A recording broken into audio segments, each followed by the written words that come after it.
Friends, welcome back to my channel rational study. আজকে আমরা SSC GD কনস্টেবলের previous year কিছু প্রশ্ন নিয়েছি এবং এই প্রশ্নগুলোর আজকে সলিউশন করব এবং পরবর্তীকালে এসএসসির জিডি কনস্টেবলের প্রিভিয়াস ইয়ার যত শিফট রয়েছে এবং প্রত্যেকটা শিফট 1 বাই 1 কভার করব।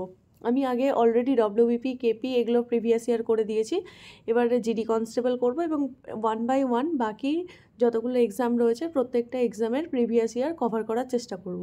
তো এটা most probably first day first shift মানে 20 ফেব্রুয়ারি যেটা এক্সামটা হয়েছিল সেই এক্সামের প্রশ্ন। তো সম্পূর্ণটাই প্রিভিয়াস ইয়ার প্রশ্ন এবং তোমাদের একটা কনসেপ্ট ক্লিয়ার হয়ে যাবে যারা জিডি দিচ্ছ বা যারা ডব্লিউবিপি দাও। এই রিলেটেড প্রশ্ন তোমাদের বারবার পরীক্ষায় আসে এবং ভবিষ্যতেও তোমাদের এক্সামে আসবে। তো পুরো যে ভিডিওটা এটা তোমাদের জন্য বিশালই একটা কনসেপ্ট ক্লিয়ার করবে যে কী ধরনের বা কীভাবে তোমাদেরকে প্রিপারেশন নিতে হবে এবং প্রিপারেশনটা এগোতে হবে। তো চলো স্টার্ট করা যাক। ফার্স্ট অঙ্ক দেখো 41 ইন্টু এখানে দেখো সেকেন্ড ব্র্যাকেট রয়েছে 36। এটা পুরো একটা সরল করো অঙ্ক। এই টাইপসের সরল করো অঙ্ক আমি তোমাদেরকে শিখিয়ে দিয়েছি এবং কনসেপ্টটা কী করে এর উপর যে কনসেপ্ট সেই কনসেপ্টটাও আমি তোমাদেরকে কনসেপ্ট সিরিজে এবং সাকসেস ব্যাচে করিয়ে দিয়েছি। তো এখানে আমরা জানি এখানে যেগুলো কমান্ড হয় সেই কমান্ডগুলো আগে কাজ করতে হয়, কমান্ড এবং ব্র্যাকেটের কাজ আগে করতে হয়, তারপর হচ্ছে তোমার যোগ গুণ ভাগ বিয়োগের মধ্যে ভাগ গুণটা আগে করতে হয়, যোগ বিয়োগটা পরে করতে হয়, এটা আমরা সবাই জানি। তাহলে ফার্স্ট দেখো আমি পুরোটা লিখছি না, আমি একদম ডিরেক্ট করে দিচ্ছি। এখানে দেখো 96-এর 2 এর বলতে আমরা কি বুঝি? এর বলতে আমরা যেটা বুঝি সেটা হচ্ছে গুণ, মানে এখানে মাল্টিপ্লিকেশন। এর বলতে আমরা গুণ বুঝি। তো 96 ইন্টু এখানে হচ্ছে 2, তারপর দেন এখানে কি রয়েছে ভাগ 24, তাহলে বাই 24। তাহলে এই পার্টটার ভ্যালু কত হয়ে গেল? যে 24কে 96 দিয়ে করলে এটা হয়ে যাবে ভাগ করলে 4 24 96, আর এটা হয়ে গেল 4 2 8। তার মানে এই পোর্শনটার মান হয়ে গেল 8। তাহলে আলটিমেটলি পড়ে থাকলো 41 ইন্টু আর ব্র্যাকেটের মধ্যে পড়ে থাকলো 36। এর মানে আবার কি বললাম? গুণ ভাগ, আর এই পোর্শনটার ভ্যালু হচ্ছে 8। তো আলটিমেট এটা পড়ে থাকলো। তো কী পড়ে থাকলো? 41 ইন্টু 36 ইন্টু 4, তাকে 8 দিয়ে ভাগ। তো 4 দিয়ে ভাগ করলে এটা 2, 2 দিয়ে ভাগ করলে হচ্ছে 18 2 36। তাহলে 41 ইন্টু 18। তাহলে ইউনিট ডিজিট কত হবে? গুণ করলে ইউনিট ডিজিটে দেখতে পাচ্ছি 8 হবে। একটাই অপশানে দেখো 8 রয়েছে, তো আনসার হয়ে যাবে 738। সবসময় যে পুরো গুণটা করব এমন না, ইউনিট ডিজিট দিয়েও আমরা করে দেব। নেক্সট দেখো এখানে বলেছে 7200 টাকাকে পি, কিউ এবং আর এর মধ্যে যথাক্রমে ভাগ করা হলো 1/2 ইস্টু 4 ইস্টু 3/2। তাহলে পি, কিউ, আর কী ভাগে ভাগ করা হলো? 1/2, 4 আর 3/2। এবার দেখো নিচে 2 আছে, আমি 2টাকে অমিট করার জন্য পুরো অনুপাতটাকে 2 দিয়ে গুণ করতে পারি। অনুপাতের কনসেপ্টটা আমি তোমাদের শিখিয়ে দিয়েছি, তাহলে 2 দিয়ে গুণ করলে এটা হয়ে যাবে 1, আর এটা হয়ে যাবে 8, আর এটা হয়ে যাবে 3। তাহলে 1:8:3 অনুপাতে ভাগ করা হয়েছে। এবার বলেছে তোমাকে আর এর ভাগ কত? আর এর এখানে হচ্ছে আর এর ভাগ হচ্ছে 3। তাহলে 3-এর ভ্যালু আমাকে বের করতে হবে, আর বলে দিয়েছে কত? 7200 টাকা, মানে টোটাল এর পুরো যে সামেশন, এই সামেশনটা বলে দিয়েছে। তো আমাকে বের করতে হবে 3-এর ভ্যালু, আর টোটাল সামেশন বলে দিয়েছে, মানে 8 আর 3 11, 12-র ভ্যালু বের করে বলে দিয়েছে, আর এখানে হচ্ছে 7200। তো 12 দিয়ে ভাগ করলে ওটা হবে তোমার 6 12 72 0 0, তাহলে হয়ে যাবে 3 6 18 1800। তাহলে 1800 টাকা হচ্ছে আর এর ভ্যালু। এইভাবেও করতে পারতাম, 12-র ভ্যালু যদি হয় 7200, তাহলে 3-এর ভ্যালু কত? তাহলে 3-এর ভ্যালু হয়ে যাবে 12-র ভ্যালু 7200 হলে 600 দিয়ে গুণ হচ্ছে, তাহলে 1800। তো আনসার হয়ে যাবে 1800। নেক্সট দেখো এখানে বলেছে রোহিত একটি পুরনো ব্যাট 2320 টাকায় কিনেছে এবং 180 টাকা ব্যয় করে মেরামত করেছে। তাহলে রোহিতের টোটাল খরচ বা টোটাল যে ওর টাকা কত টাকা খরচ হয়েছে সেটা হচ্ছে 2320 প্লাস 180 টাকা আরও অ্যাড করেছে। তাহলে টোটাল খরচ হয়েছে 0, 8 2 10 0 0, আর 3 আর 1 4 আর 1 5 2, 2500 টাকা খরচ হয়েছে টোটাল। তার মানে এটাই হয়ে গেল তার কস্ট প্রাইস, মানে টোটাল কত খরচ পড়েছে। এবার বলেছে যে 2400 টাকায় বিক্রি করেছে, তাহলে সেলিং প্রাইস কত? সেলিং প্রাইস হচ্ছে 2400 টাকা। 2400 টাকা সেলিং প্রাইস। এবার বলেছে ক্ষতি কত? ক্ষতি মানে কি জানি? ক্ষতি মানে আমরা জানি যে selling price minus cost price minus selling price by cost price, ঠিক আছে, ইন্টু 100। তাহলে পার্সেন্টেজ ক্ষতি আমরা পেয়ে যাব। নর্মালি ক্ষতি কী হয়েছে এখানে, সিপি মাইনাস এসপি, সিপি থেকে মানে ক্রয় মূল্য থেকে বিক্রয় মূল্য যদি বাদ দিই তাহলে 100 টাকা, তাহলে ক্ষতি আমার 100 টাকা হয়েছে। এবার অলওয়েজ ক্ষতি বা লাভ যদি চাই তাহলে কিসের ওপর বের করি আমরা, ক্রয় মূল্য বা কস্ট প্রাইসের ওপর বা সিপির ওপর বের করি। তাহলে 100 টাকা ক্ষতি হয়েছে, 100 হলো। এবার নিচে কত হবে, বাই আকারে কত থাকবে, যার ওপর ক্ষতি হয়েছে। কার ওপর ক্ষতি হয়েছে, আমি যেটা খরচ করেছি তার ওপরই ক্ষতি হবে। তাহলে আমি খরচ করেছি বা এখানে রোহিত খরচ করেছে 2500 টাকা, তাহলে 2500 টাকার ওপরই ক্ষতি হয়েছে, তাহলে নিচে 2500। আর যেহেতু পার্সেন্টেজ জানতে চেয়েছে তাই এখানে 10 দিয়ে গুণ, 100 দিয়ে গুণ। এবার হয়ে গেল, তাহলে দেখো কত হচ্ছে, তাহলে 0 0 কেটে গেল, 0 0 কেটে গেল, আর 25 দিয়ে এটাকে কাটলে 4, তাহলে 4% হয়ে গেল সঠিক উত্তর। তাহলে 4% আমার সঠিক উত্তর। নেক্সট দেখো, নেক্সট বলেছে একটি আয়তক্ষেত্রের দৈর্ঘ্য 14.27% বৃদ্ধি করা হলো। এবার 28 মানে কত, 14.28 মানে হচ্ছে 1/7। তাহলে এই অনুপাতটাকে যদি আমি ভগ্নাংশটাকে যদি আমি এখানে 1/lb আর হরের আকারে লিখি, তাহলে এখানে দশমিক সংখ্যাটাকে ভগ্নাংশ আকারে লিখলে 1/7 হয়। তো এবার দেখো 1/7 বৃদ্ধি করা মানে 1/7 অনুপাতে বৃদ্ধি করা মানে 7-এ 1 বৃদ্ধি করা। তার মানে আগে দৈর্ঘ্য আমার 7 ছিল, আর এখন কত হয়ে গেছে, 7-এ 1 বেড়েছে মানে 8 হয়ে গেছে। তাহলে আগে দৈর্ঘ্য 7 ছিল, 8 হয়েছে। আমি ধরে নিলাম যে প্রস্থ ছিল 1, প্রস্থ 1। তাহলে এবার বলেছে প্রস্থ শতকরা কত কমাতে হবে। তো আমাদের ক্ষেত্রফল একই রাখতে হবে। তো ক্ষেত্রফল মানে কি জানি, ক্ষেত্রফল মানে জানি আমরা দৈর্ঘ্য ইন্টু প্রস্থ, দৈর্ঘ্য ইন্টু প্রস্থ। তাহলে দৈর্ঘ্য যদি 7 থেকে থাকে আগে আর প্রস্থ যদি 1 থেকে থাকে তাহলে দৈর্ঘ্য হয়ে যাবে, ক্ষেত্রফল হয়ে যাবে 7। এবারও আমাকে ক্ষেত্রফল 7ই রাখতে হবে, কিন্তু এখন আমি দেখতে পাচ্ছি যে প্রস্থ যদি 1 থাকে তাহলে ক্ষেত্রফল আমার 8 হয়ে যাচ্ছে।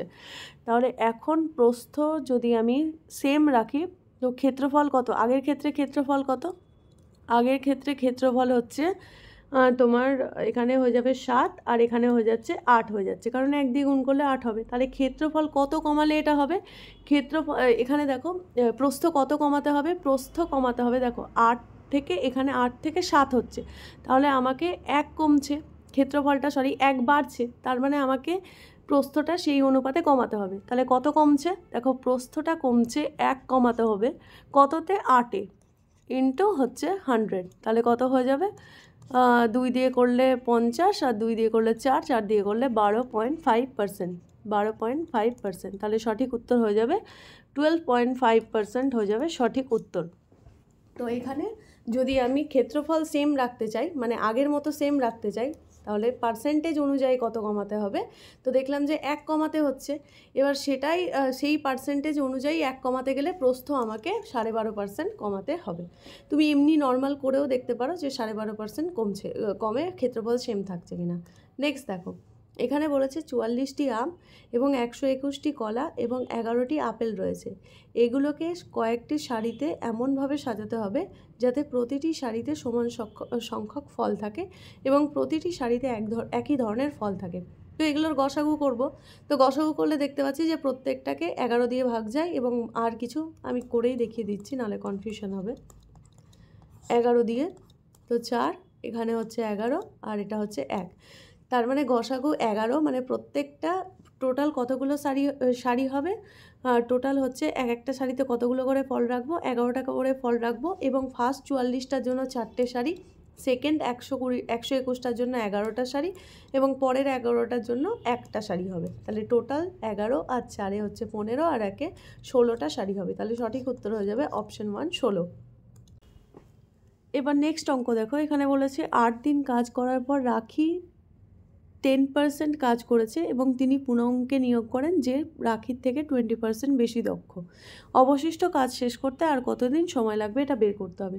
তো 8 দিন কাজ করেছে 10%, মানে 8 দিনে সে 10% কাজ করেছে, 8 দিনে সে 10% কাজ করেছে, মানে সে যদি 100% কাজ করতে চায় তাহলে কতদিন সময় লাগবে, তাহলে সময় লাগবে 80 দিন।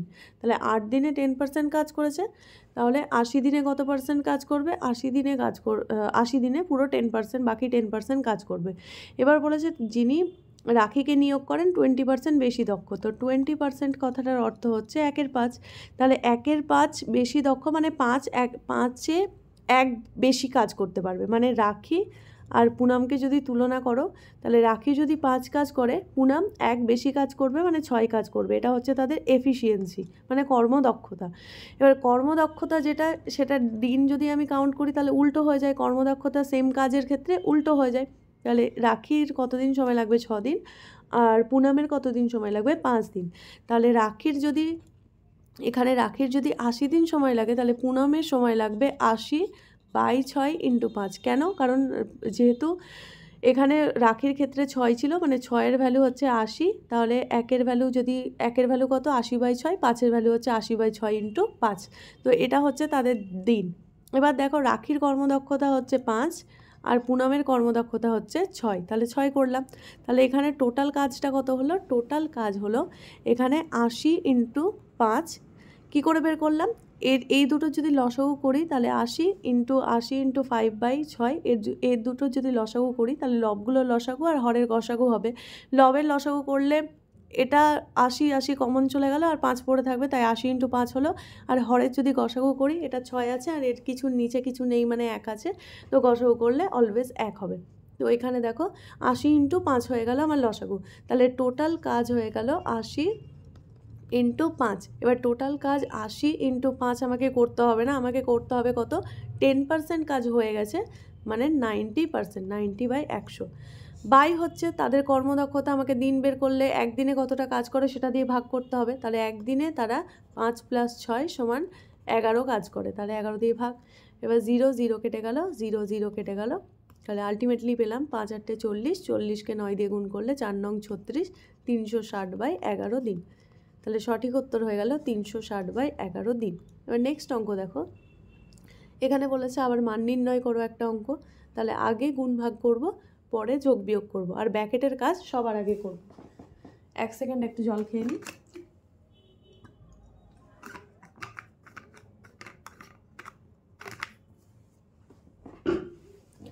আগে যদি গুণ করি তাহলে আমি ডিরেক্ট করছি একেবারে। তো এখানে 175 ইন্টু, দেখো 72কে 24 দিয়ে ভাগ করলে কত হয়? 3 24 72, 3 প্লাস 5, এটা ব্র্যাকেটে রয়েছে, ইন্টু 20, তারপর একদম আউটসাইড ব্র্যাকেটের পর 2 রয়েছে। তাহলে 175কে 3 দিয়ে গুণ করলে কত হয়? 3 5 15, 5 হাতে 1, 3 7 21, এটাকে 22-এর 2, হাতে থাকলো 2, 3 1 3 আর 2 5, 525-এর সাথে 5 যোগ করব, তার মানে হয়ে যাবে 530। এবার এটাকে 20 দিয়ে গুণ, আর একদম বাইরে 2 দিয়ে ভাগ আছে, একদম বাইরে 2 দিয়ে ভাগ। তো এখানে 2 দিয়ে করলে 10, তাহলে হয়ে গেল 5300। তাহলে 5300 হয়ে গেল আমার আনসার। তাহলে সঠিক উত্তর 5300। নেক্সট অঙ্ক দেখো। একজন শিক্ষার্থী একটি পরীক্ষায় 75% স্কোর করেছে এবং 60% স্কোর করা অন্য শিক্ষার্থীর থেকে 30 নম্বর বেশি পায়। তাহলে পরীক্ষায় সর্বোচ্চ নম্বর কত?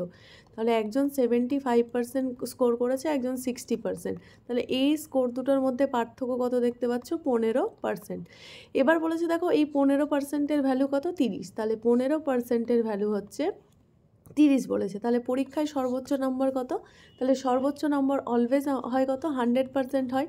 তাহলে দেখো 15 থেকে 30 আনতে গেলে কত? 2 দিয়ে গুণ করতে হবে, তাই 100কেও 2 দিয়ে গুণ করতে হবে এখানে আনসার পাওয়ার জন্য। তাহলে হয়ে যাবে 200। তাহলে সর্বোচ্চ মান কত? 200। 15%-এর ভ্যালু যদি 30 হয়, মানে 2 দিয়ে গুণ করে পারছি, তাই 100%-এর ভ্যালু হচ্ছে 200 হবে 2 দিয়ে গুণ করলে। নেক্সট অঙ্ক দেখো। এখানে বলেছে চক্রবৃদ্ধি সুদে রাখা অর্থের পরিমাণ 10 বছরে দ্বিগুণ হয়। 10 ইয়ার্সে কত হয়? 2 টাইমস হয়, 2 টাইমস। এবার তোমাকে করতে হবে কত? 4 টাইমস। তাহলে 4 টাইমস করতে হবে। তাহলে 2 টাইমস যেহেতু হয়, 4 টাইমস করতে গেলে কত হবে? দেখো এটা 4 টাইমস মানে কি? 4 টাইমস হচ্ছে তোমার যে 2 টাইমস হতে যদি 10 বছর লাগে, আরও এটাকে 2 টাইমস হতে হবে, 2 টাইমসের পর আরও 2 টাইমস হতে হবে, তবে 4 টাইমস হবে। তাহলে আরও 2 টাইমস হতে গেলে আরও 10 বছর লাগবে, তার মানে টোটাল লাগবে কত? 20 বছর। তাহলে সঠিক উত্তর হয়ে যাবে 20 বছর। মানে 2 টাইমস হতে 10 বছর লাগলো, আরও 2 টাইমস হতে আরও 10 বছর লাগবে, এবং টোটাল 10 বছর আমার 20 বছর সময় লাগবে 4 টাইমস হতে। নেক্সট দেখো। এখানে দেখো বলেছে একটি পণ্যের বিক্রয় মূল্য হচ্ছে 5175 টাকা এবং এতে 25% ছাড় দেওয়া হয়। পণ্যের ধার্য মূল্য কত? তাহলে বিক্রয় মূল্য, সেলিং প্রাইস, এসপি, আর এমপি, এমপি হচ্ছে ধার্য মূল্য বা মার্ক প্রাইস। এবার বলেছে বিক্রয় মূল্য কত, 5175 টাকা। এবার কি বলেছে দেখো, 25% ছাড় দেওয়া হয়। 25% ছাড় অলওয়েজ মার্ক প্রাইসের ওপর বা হচ্ছে তোমার এমপির ওপর দেওয়া হয়। তাহলে এখানে 25% মানে আমরা লিখতে পারি 1/4, 25/100 মানে 1/4, মানে 4 টাকাতে 1 টাকা ছাড় দেওয়া হয়। তাহলে এমপি যদি 4 হয় তাহলে সিপি কত হয়ে যাবে, সিপি হয়ে যাবে 3। 1 টাকা ছাড় দিলে সিপি বলছি, এসপি হয়ে যাবে 3, মানে বিক্রয় মূল্য হয়ে যাবে 3। এই 3-এর ভ্যালু যদি 5175 টাকা হয় তাহলে এখানে জানতে চেয়েছে 4-এর ভ্যালু কত। তো 3-এর ভ্যালু 5175, তাহলে কত দিয়ে গুণ করলে 5175 হবে, ভাগ করে দাও সিম্পলি। তাহলে ভাগ করলে আমি পেয়ে যাচ্ছি 3 একে 3, 2 21, 3 7 21, আর এখানে হচ্ছে 7 আছে, 3 দুগুণ 6, 3 দুগুণ 6, 1 15, 3 পাচ্ছে 15, তাহলে 1725 দিয়ে গুণ করলে এটা পাচ্ছি। তাহলে এখানেও আমাকে 1725 দিয়েই গুণ করতে হবে। তাহলে গুণ করলে কত পাবো, 4 5 20 শূন্য হাতে 2, 4 দুগুণ 8 আর 2 10 শূন্য হাতে 1, 4 7 28 একে 29 9 হাতে 2, 4 একে 4 আর 2 6, 6900 টাকা। তাহলে সঠিক উত্তর হয়ে গেল অপশন 1, 6900 টাকা। নেক্সট অঙ্ক দেখো, আর 90 দিনে একটি কাজ করতে পারে। তাহলে আর কত দিনে একটি কাজ করতে পারে, 90 দিনে কত পার্সেন্ট কাজ করে, 100% পুরো কাজটা করে। এবার বলেছে আর দ্বারা 45 দিনে মোট কাজের শতকরা কত শতাংশ কাজ করবে। তাহলে 45 দিনে, তাহলে 90 দিনে যদি 100% কাজ করে, তাহলে আমি টাইম যদি হাফ করে দিই তাহলে কাজও হাফ করবে, 50% করবে, তাহলে 50% হয়ে গেল সঠিক উত্তর। দেখো কত ইজি অঙ্ক পড়ে পরীক্ষায়। 90 দিনে যদি 100% কাজ করে, পুরো কাজটা করে, তাহলে যদি আমি সময়কে অর্ধেক করে দিই, সময়কে যদি ভাগ করে দিই, অর্ধেক করে দিই, তাহলে কাজও অর্ধেক করবে, তাহলে কাজও 50% করবে। নেক্সট অঙ্ক দেখো, এবার একটা ইজি আবার সরল করো। এখানে যখন ব্যাকেট দিয়েছে তখন ব্যাকেটের কাজই আগে করতে হবে। তাহলে এখানে ফার্স্টে যোগ করতে হবে 7 আর 33, 33 আর 7 যোগ করলে 40, ইন্টু 44কে যদি 2 দিয়ে ভাগ করি তাহলে 22, ইন্টু 25 আর 5 আর 5 গুণ করলে হচ্ছে 25। তাহলে আলটিমেটলি যেটা পেলাম, 4 আর 25 গুণ করলে হচ্ছে 100 আর 0 0, মানে 3টে 0 হবে, তাহলে 22 3খানা 0, তাহলে সঠিক উত্তর হয়ে যাবে 2230। নেক্সট অঙ্ক দেখো, একটি পরীক্ষায় মোট পরীক্ষার্থীর মধ্যে 93% পরীক্ষার্থী উত্তীর্ণ হয়েছে এবং 9275 পরীক্ষার্থী অকৃতকার্য হয়েছে। পরীক্ষায় মোট পরীক্ষার্থীর সংখ্যা কত। এবার দেখো 93% পাস করেছে, তার মানে ফেল করেছে 7% ফেল করেছে, ফেল বা অকৃতকার্য হয়েছে। এবার আমাকে বইতে বলে দিয়েছে 9275, মানে 9275 ফেল করেছে, তার মানে এই 7%-এর ভ্যালু হচ্ছে 9275। এবার 7%-এর ভ্যালু যদি 9275 হয়, 1%-এর ভ্যালু কত, 7 দিয়ে ভাগ করে দেবো, ভাগ করলে কত হবে, 7 একে 7, 2 22, 3 7 21, 1 17, 7 দুগুণ 14, 3 35, 5 7 35, তাহলে 1%-এর ভ্যালু যদি 1325 হয়, তাহলে 100%-এর ভ্যালু হয়ে যাবে 132500। তাহলে আনসার কোনটা দেখো, এখানে রয়েছে এটা অপশন 2, 1325, মানে 1,32,500। এবার নেক্সট অঙ্ক দেখো, এখানে বলেছে দুটি ট্রেন একই গতিবেগে বিপরীত দিকে সেম স্পিডে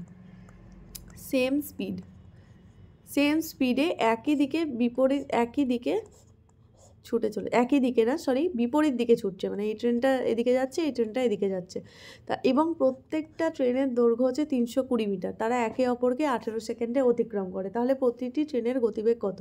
দেখো প্রত্যেকটা ট্রেনের দৈর্ঘ্য কত, 320 মিটার। তাহলে দুটো ট্রেন যখন নিজেদেরকে অতিক্রম করছে তখন দুজনারই দৈর্ঘ্য অতিক্রম করছে, তাহলে দুজনের